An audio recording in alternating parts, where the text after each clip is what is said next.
자, 이번 시간에는 기초 연력학에 대해서 보겠습니다. 첫 번째, 압력.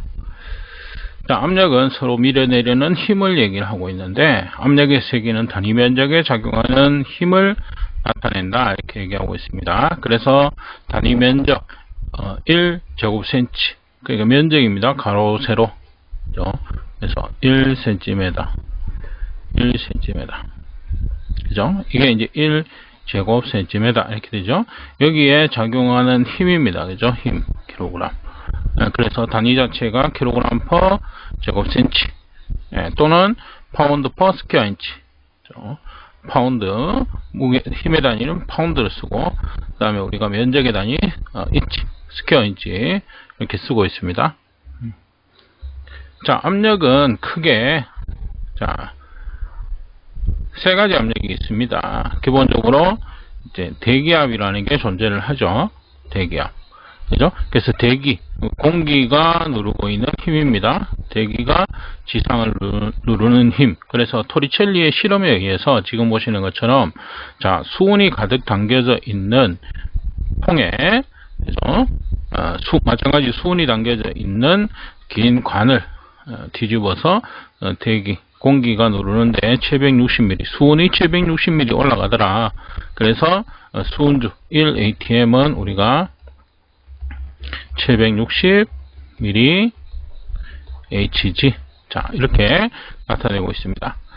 자, 근데 이제 대기압이라고 하다 보니까, 우리가 이렇게 산이 있다면은, 산 아래쪽에 대기압하고, 산 위쪽에 대기압하고, 이게 차이가 발생을 합니다. 그죠?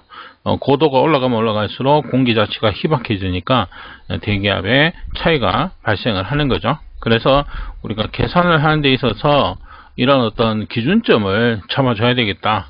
이제 그래서 이제 나오는 개념이 표준 대기압이 됩니다. 그래서 1기압은 위도 45도 해면에서 0도씨 760mH가 매 제곱센치에 주는 힘으로써 아래와 같다. 그래서 1atm은 1.0332kg per 제곱센치 760mHg, 이런 식으로 단위가 지금 여러 개가 나오고 있습니다. 그래서 킬로그램 단위, mHg 단위, 그 다음에 파운드 퍼 스퀘어 인치 단위, psi 단위죠. 네. 자, 요 세 개 정도 일단 먼저 좀 기억해 두시고, 나머지 우리가 바라든지 파스칼은 요새 많이 나옵니다. 그래서 단위는 두고두고 좀 보실 필요가 있는데, 일단 이 세 개만이라도 조금 기억을 해 두셨으면 좋겠습니다. 자, 그 다음에 압력의 단위, 우리 게이지 압력이라는 게 나온다.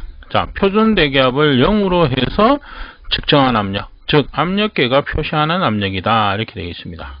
그래서 우리가 뭐 어떤 대기압, 이렇게 땅이 있다면 대기가 누르고 있습니다. 그죠? 대기가 존재를 하는데, 이 대기압은 기본적으로 어떻게 보면 우리가 자연적으로 발생하는 자연압이다, 이렇게 보시면 됩니다. 그죠? 그래서 이건 누가 어떻게 할 수가 없는 거죠. 인위적으로. 사람이 어떻게 할 수 없는 겁니다. 근데 이 게이지압이라는 것은 사람이 인위적으로 만들어낸 압력이다, 이렇게 보시면 됩니다. 그래서 용기에 가스를 충전한다, 또는 뭐 보일러라든지 이런 압력 용기, 이런데 우리가 압력을 만들어낸다, 이렇게 했을 때 그것을 계측기, 그죠? 계측기로 나타낸 압력, 그것을 우리가 게이지 압력이라고 합니다. 그래서 보통 우리가 이렇게 땅이 있으면 사람이 이렇게 서 있다고 가정을 해 보겠습니다. 그죠?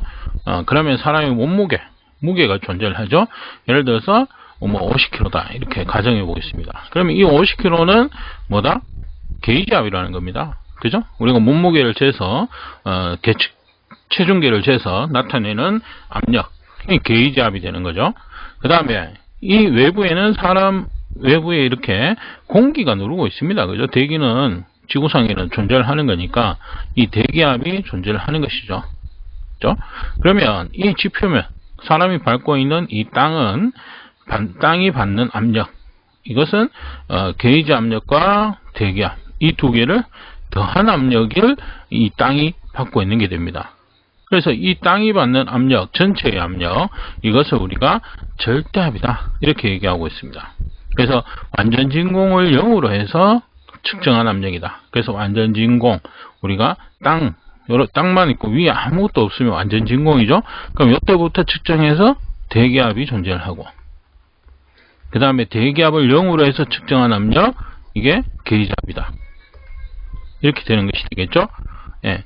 그래서 이 전체의 압력, 대기압 플러스 게이지압, 이것이 절대압 공식의 가장 대표적인 계산 공식이 됩니다. 게이지압 플러스 대기압. 자, 근데 이제 거꾸로 진공을 만드는 겁니다. 역으로. 그래서 대기압보다 낮은 압력, 이렇게 되죠. 대기압보다 낮은 압력. 이것을 우리가 진공압 또는 진공도다, 이렇게 얘기합니다. 그래서 이렇게 거꾸로 내려올 때는 마찬가지 절대압은 대기압에서 진공압을 빼준, 이렇게 공식 두 개가 되겠습니다. 그래서 이 절대압 공식은 두 개 외우고 계셔야 된다. 자, 그래서 문제를 한번 보시게 되면, 자, 일반적으로 장치에 사용되는 브루동간 압력계 등으로 측정되는 압력은 이렇게 되죠. 압력계라면 이건 계측기입니다. 그죠? 계측기를 통해서 측정한 압력이다. 그것 자체가 뭡니까? 게이지 압력이 됩니다. 그죠? 게이지상 압력계가 나타내는 압력을 우리가 게이지압이다, 이렇게 얘기하고 있습니다. 자, 그 다음에 압력의 종류와 관계를 표시한 것으로 옳은 것은, 자, 전압과 절대압 두 가지가 나오고 있습니다. 먼저 전압은 전체의 압력은 우리가 정압 플러스 동압이다, 이렇게 되어 있죠. 그래서 정압이라는 것은 말 그대로 압력, 이렇게 보시면 됩니다. 그래서 유체가 움직이거나 뭐 정지해 있더라도 발생하는 어떤 압력, 이렇게 얘기하고, 동압은 유체가 진행하는 데 있어서 방해가 되는, 그러니까 뭐 마찰 저항이나 이런 것들로 인해서 발생하는 압력, 이렇게 보시면 됩니다. 그래서 유체가 진행 중에 발생하는, 우리가 마찰 저항에 의해서 발생하는 압력, 이런 것들 되겠습니다. 그래서 기본적으로 동압은 정압에서 동압을 계산한다, 이렇게 보시면 됩니다. 정압이 흐르는 상태에서 그 흐름에 따라서 동압이 계산되어지거든요. 그래서 이 문제 자체는 지금 보면 동압 플러스 정압, 이거는 간단하게 그냥 정의라고 보시면 되거든요. 정의를 그냥 이렇게 쓰는 겁니다. 예. 그러니까 이게 순서가 바뀌었다고 해서 글쎄요, 어떻게 될지 모르겠지만, 이게 정의라는 개념으로 놓고 보면 전압은 정압 플러스 동압, 이게 정해져 있는 어떤 정의라는 겁니다. 그래서 이렇게 표기를 하는 것은 틀렸다, 이렇게 보고 있습니다. 그래서 전압, 이거는 당연히 틀렸고요. 그 다음에 절대압은 게이지압, 대기압 플러스 게이지압이죠. 진공압은 빼줘야 됩니다. 그죠? 마이너스가 되겠고, 절대압은 대기압 플러스 게이지압. 그래서 4번이 맞는 내용이 되겠습니다. 자, 그 다음에 이제 온도가 되겠습니다. 온도는 우리가 크게 섭씨 온도와 화씨 온도, 우리가 섭씨 온도라는 것은 이제 도 C, 그죠? 화씨는 도 F, 이렇게 됩니다. 그죠? 예, 그래서 정의 자체는 보시면은 이게 도 C와 섭씨와 화씨, 이렇게 나오고요.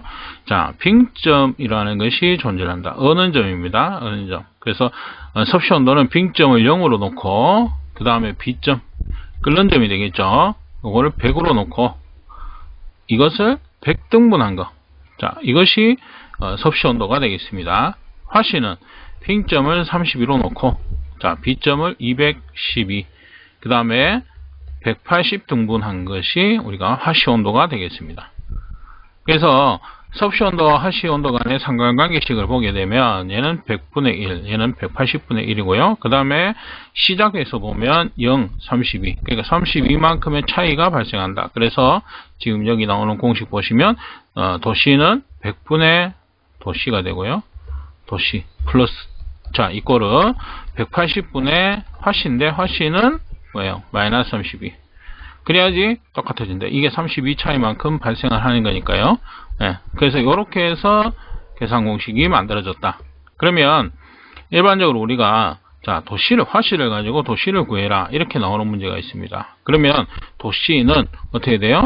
자, 나누기 100이 이쪽으로 넘어가서 곱하기 100이 되겠죠. 그래서 일반적으로 우리가 알고 있는 공식, 그게 뭐냐면 180분의 100. 이게 약분을 통해서 어떻게 되느냐? 9분의 5. 이렇게 표기가 됩니다. 그죠? 네. 그 다음에, 자, 화씨 마이너스 32. 이렇게 되겠죠? 그 다음에 마찬가지, 도씨를 가지고 화씨를 구해라. 화씨는 이렇게 되죠? 그러면 나누기 180이 마찬가지 넘어가고, 그죠? 이항을 합니다. 마이너스 32가 넘어갑니다. 그죠? 그러면 마찬가지 100분의 180. 자, 이걸 우리가 알고 있는 뭡니까? 5분의 9가 되죠? 5분의 9. 그 다음에 얘는 도씨 플러스 32 이렇게 되죠? 그래서 이런 공식이 만들어진 겁니다. 그래서 요 관계식만 여러분들 좀 알고 계시면, 요 관계식만 기억하시면은 변환 문제는 충분히 푸실 수가 있다. 이렇게 보시면 될 것 같습니다. 그 다음에 절대온도 한번 보시죠. 절대온도. 자, 자연계에 존재하는 온도를 0으로 기준한 온도며 온도의 시점을 마이너스 273.16 도C로 한다. 이렇게 되어 있죠. 도 K로 표시한다. 이렇게 되어 있습니다. 그래서 우리가 온도라는 것 자체는 뭐냐면 분자의 운동 에너지입니다. 분자의 운동 에너지가 우리가 외부로 나타났을 때 우리가 그것을 측정하는 게 이제 온도계를 통해서 측정을 하는 것이 됩니다. 자, 근데 이 분자 운동 에너지는 우리가 표준 상태에서 놓고 보면 표준 상태 0도씨 1기압 상태입니다. 그죠? 이 상태에서 마이너스 1도, 1도씩 떨어질 때마다, 내려갈 때마다 분자 운동 에너지는 273분의 1씩 감소를 합니다. 감소. 그래서 계속 이렇게 온도가 떨어지다 보면 언젠가는 분자 운동 에너지가 0이 되는 시점이 오는데 그때가 언제? 마이너스 273.16도씨. 이때가 분자 운동 에너지가 0이 됩니다. 그러면 이 온도가 더 떨어질 필요성이 없어지는 거죠. 예, 그래서 그러니까 우리가 온도의 시작점이 여기서부터 시작되는구나 이렇게 판단을 할 수가 있는 거죠. 그래서 이때의 온도를 우리가 하나의 어떤 기준 온도라는 것을 만들어 주자. 그래서 이것을 켈빈 온도로 만들어 준 겁니다. 그래서 켈빈 온도는 섭씨 온도와 273만큼의 차이가 발생을 합니다. 그래서 K는 또 C에 플러스 273을 해서 구할 수가 있다. 자, 이 절대온도 계산 공식은 꼭 기억해 두셔야 됩니다. 그래서 우리가 어떤 계산, 연력학적 계산이나 이런 걸 하기 위해서는 전부 다 절대온도로 계산을 하기 때문에 이걸 해줄 수가 있어야 됩니다. 마찬가지 랭킨 온도는 화씨 온도, 화씨에 460을 더해주면 절대온도가 된다. 이렇게 되겠죠. 그래서 간단하게 우리가 문제를 하나 보시면, 자, 화씨와 섭씨의 온도 눈금 수치가 일치하는 경우에 절대온도, 자, K는, 근데 이 일치하는 것은 우리가 하나는 그냥 기억하고 계셔야 돼요. 왜 그러냐면 이걸 하나하나 계산해 볼 수가 없으니까, 그죠? 마이너스 40도, 마이너스 40 화씨, 이게 똑같습니다. 수치가, 눈금의 수치가 똑같아요. 마이너스 40, 마이너스 40 이렇게 되는 거죠. 그래서 앞에서 우리가 변환 공식으로 보게 되면 맞는지 보면 100분의 마이너스 40, 그죠? 도시죠. 자, 요거는 180분의 뭡니까? 화씨 마이너스 32죠? 마이너스 40, 마이너스 32. 그죠? 이렇게 해서 두 개가 이꼬르가 나오는지를 한번 확인해 보시면 될 것 같습니다. 그죠? 예. 자, 근데 요때다 이렇게 되면 우리가 마이너스 40도씨 절대온도 K를 구해라 이랬어요. 켈빈 온도를 구하는 것은 도C에 플러스 273 이게 켈빈 온도다. 그러면 도C 지금 마이너스 40도죠. 자, 마이너스 40 플러스 273. 자, 결론적으로 233이 되는 것입니다. 자, 이렇게 해서 계산하실 수가 있다. 그래서 만약에 문제가 50도의 절대온도는 이렇게 문제가 나오면 50 플러스 273 이렇게 해주시면 됩니다. 그죠? 간단하죠? 통상 우리가 273 소수점 버리고요. 그렇게 생각하시면 될 것 같습니다. 그래서 여기까지 이번 강의는 마치도록 하겠습니다.